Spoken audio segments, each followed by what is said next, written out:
बिस्मिल्लाहिर्रहमानिर्रहीम। अस्सलाम वालेकुम स्टूडेंट। आज हम क्लास 9 के न्यू बुक के एक्सरसाइज 4.1 का क्वेश्चन नंबर 3 को सॉल्व करेंगे। क्वेश्चन नंबर 3 है हमारे पास, फैक्टराइज करना है हमने। तो क्वेश्चन नंबर 3 का फर्स्ट पार्ट है x square plus x minus 12। इसको हमने क्या करना है, फैक्टराइज करना है। अब हमने इस क्वेश्चन नंबर 2 में भी पढ़ा था कि इस तरह अगर हमारे पास 3 टर्म्स आ जाए जिसमें हमारे पास पूरे एक्सप्रेशन में से कोई चीज़ भी कॉमन ना आ रही हो तो उसमें हम कॉमन फैक्टर तो नहीं लिख सकते।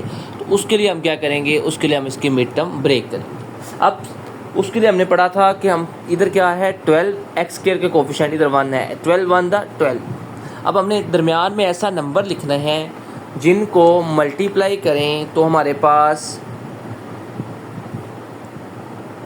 12 आना चाहिए और उनको अगर हम प्लस माइनस करें तो हमारे पास x आना चाहिए। अब हमने दरमियान में ऐसे दो नंबर लिखने हैं जिनको मल्टीप्लाई करें तो 12y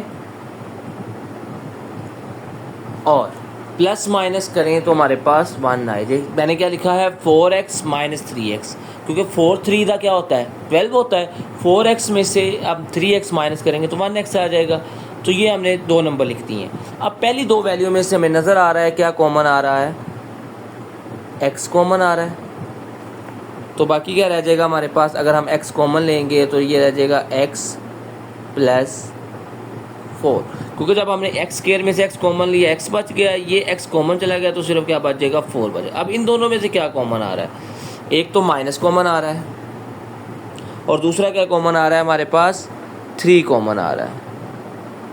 अब 3 कॉमन ले लिया तो इधर क्या रह गया x रह गया और ये माइनस कॉमन लिया तो ये प्लस का हो जाएगा। और 3 के टेबल में 12 कहाँ पे आता है 4 पे, 3 4 द 12। अब x प्लस 4 दोनों में से क्या आ गए कॉमन आ गए और रिमेनिंग पार्ट हमारे पास क्या रह जाएगा x माइनस 3। तो ये हमारे पास क्वेश्चन नंबर 3 का फर्स्ट पार्ट सॉल्व हो गया। अब उसके बाद है second part, x square plus 7x plus 10। अब हमने दरमियान में ऐसे दो नंबर लिखने हैं जिनको मल्टीप्लाई करें तो 10 आए और उनको प्लस करें तो 7 आए। अब 10 के टेबल में पता है 5 2 का क्या होता है 10 होता है। अब x square plus 2x plus 5x plus 10, ठीक है, क्योंकि हमें पता है कि 5x में 2x ऐड करेंगे तो 7x होता है, 5x को 2x से मल्टीप्लाई करेंगे यानी 5 और 2 को तो 10 आ जाएगा। अब पहली दो वैल्यू में से हमारे पास क्या कॉमन आ रहा है, x कॉमन आ रहा है। तो ये x स्क्वायर था x रह जाएगा, प्लस 2x था हमने x कॉमन ले लिया 2 रह गया, प्लस इन दोनों में से क्या कॉमन आ रहा है 5 कॉमन आ रहा है। तो ये x रह जाएगा क्योंकि 5x था ना, x कॉमन ले लिया तो 5 कॉमन ले लिया तो x रह जाएगा। 5 के टेबल में 10 कहाँ पे आता है 2 पे आता है। अब इन दोनों में से क्या कॉमन आ रहा है x प्लस 2 कॉमन आ गया तो बाकी क्या रह जाएगा x प्लस 5। तो ये दो हमारे पास इसके फैक्टर्स आ जाएंगे। इसके बाद है हमारे पास इसका third part, x square minus 6x plus 8। अब इसमें हमने मिड टर्म ब्रेक करनी है। हमने ऐसे दो नंबर लिखने हैं जिनको मल्टीप्लाई करें तो 8 आए, लेकिन अगर हम उन्हें प्लस माइनस करें तो 6 आए। तो 4 2 द 8, 4 में 2 ऐड करेंगे 6 आ जाएगा। तो हमारे पास कौन से दो मिड टर्म आ जाएंगे, x square minus 2x minus 4x plus 8। 4 को 2 से मल्टीप्लाई करेंगे तो 8 हो जाएगा, 4 में 2 ऐड करेंगे 6 आ जाएगा। अब पहली दो वैल्यू में से क्या चीज़ कॉमन आ रही है, हमें नज़र आ रहा है कि सिर्फ x ही कॉमन आ रहा है। तो एक्स स्क्वायर था x रह जाएगा, ये x कॉमन चला गया तो 2 रह जाएगा। अब इन दोनों में से माइनस 4 कॉमन ले लें अगर, तो ये 4x था तो इधर तो x रह जाएगा। ये प्लस है क्योंकि भाई माइनस कॉमन लिया तो साइन चेंज हो जाएंगे, ये माइनस हो गया। अब 4 के टेबल में 8 कहाँ पे आता है 2 पे आता है, 4 2 द 8। अब इसको देखो तो आप x माइनस 2 दोनों में से कॉमन आ गया है और बाकी हमारे पास क्या रह जाएगा x माइनस 4 हमारे पास आंसर आ जाएगा। इसके बाद हम करते हैं इसका फोर्थ पार्ट, वो है हमारे पास x square minus x minus 56। अब हमने दरमियान में ऐसे दो नंबर लिखने हैं जिनको मल्टीप्लाई करें 56 आए। लेकिन प्लस माइनस करें तो सिर्फ एक्स आए, यानी मेरे -1 आए। तो अब 56 होता है 7 8 द 56। हाँ ठीक है, x square -8x plus 7x -56। अब देखो 8 को अगर हम 7 से मल्टीप्लाई करेंगे तो 56 होता है, ओके। और 8 में से अगर हम 7 माइनस करेंगे तो 1 आता है। अब पहली दो वैल्यू में से क्या कॉमन आ रहा है, इन दोनों में से तो x कॉमन आ गया, तो बाकी क्या रह जाएगा x -8। अब इन दोनों में से अगर गौर करें तो 7 ही कॉमन आ रहा है, क्यों? क्योंकि x तो कॉमन आ नहीं रहा, दोनों में x नहीं है, लेकिन 7 आ रहा है। क्यों? क्योंकि 7 के टेबल में 56 आता है। कहाँ पे आता है? 7 8 द 56।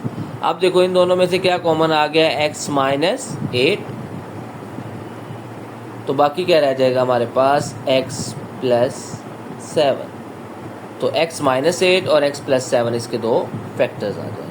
इसके बाद करते हैं हम क्वेश्चन नंबर 3 के 5th पार्ट की तरफ। ये है x² -12x -10x -24, x² -10x -24। अब हमने दरमियान में ऐसे दो नंबर्स लिखने हैं जिनको मल्टीप्लाई करें तो 24 आए और प्लस माइनस करें तो 10 आए। तो वो क्या आ जाएंगे हमारे पास, -12x + 2x, 12x -12x + 2x। अब देखो 12 में से 2 माइनस करेंगे तो 10x आ जाएगा, और 12 को 2 से मल्टीप्लाई करेंगे तो 24 आ जाएगा। अब पहली दो वैल्यू में से क्या कॉमन आ रहा है, x कॉमन आ रहा है, x -12 रह जाएगा। इन दोनों को अगर आप गौर करो तो आपको नज़र आएगा कि सिर्फ 2 कॉमन आ रहा है, क्योंकि इधर तो x रह जाएगा, लेकिन 24 2 के टेबल में कहाँ पे आता है, 12 पे आता है।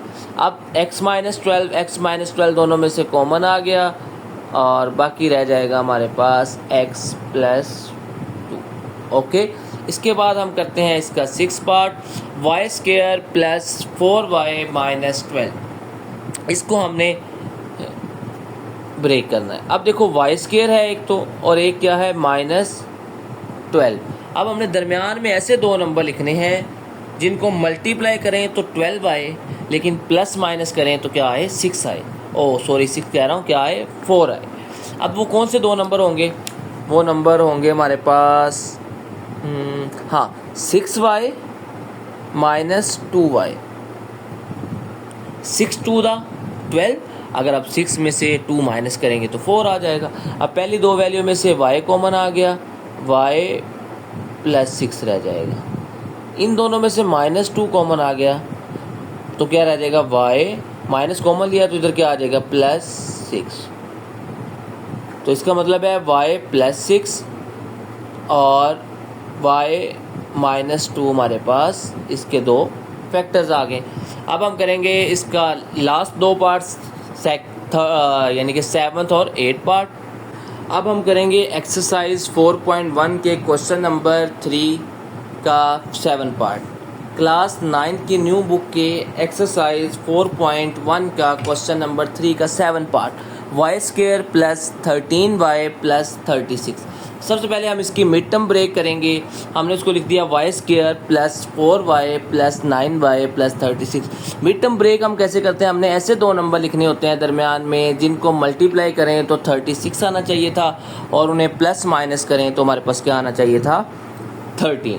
तो हमने लिख दिया 4y + 9y, क्योंकि 4y में 9y ऐड करेंगे तो हमारे पास 13 आ जाएगा, और इन दोनों को मल्टीप्लाई करेंगे तो हमारे पास 36 आ जाएगा। अब पहली दो वैल्यू में से हमारे पास y कॉमन आ जाएगा, y + 4, और नेक्स्ट दो वैल्यू में से हमारे पास 9 कॉमन आ जाएगा, तो y + 4, क्योंकि 9 4 द 36 होता है।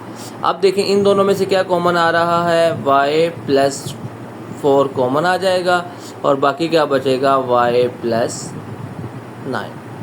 इसी तरह अब हम इसका करेंगे 8 पार्ट, जो क्वेश्चन नंबर 3 का लास्ट पार्ट है। उसमें क्या आ रहा है हमारे पास, x² -x -2। अब हमने दरमियान में ऐसी दो वैल्यू लिखनी है जिनको मल्टीप्लाई करें तो हमारे पास आना चाहिए -2, और उन्हें प्लस माइनस करें तो हमारे पास क्या आना चाहिए, अगर हम उन्हें प्लस माइनस करें तो हमारे पास -1 आना चाहिए। तो उसके लिए हमारे पास कौन सी दो वैल्यूज़ आ जाएंगी, एक तो आ जाएगा x square minus 2x plus x minus 2। अब 2 1 दा 2 माइनस 2 में से प्लस 1x माइनस करेंगे तो माइनस एक्स आ जाएगा।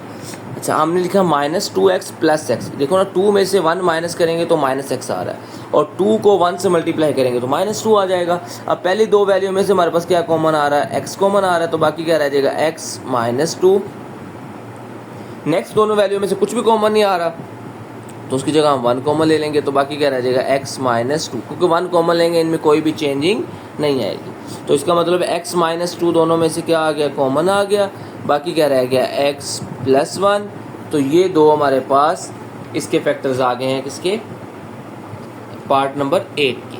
ठीक है, तो फैक्टराइज हो गए हैं। तो आज के लिए इतने काफ़ी है। इंशाल्लाह नेक्स्ट हम करेंगे क्वेश्चन नंबर 4 को नेक्स्ट वीडियो में इंशाल्लाह कल।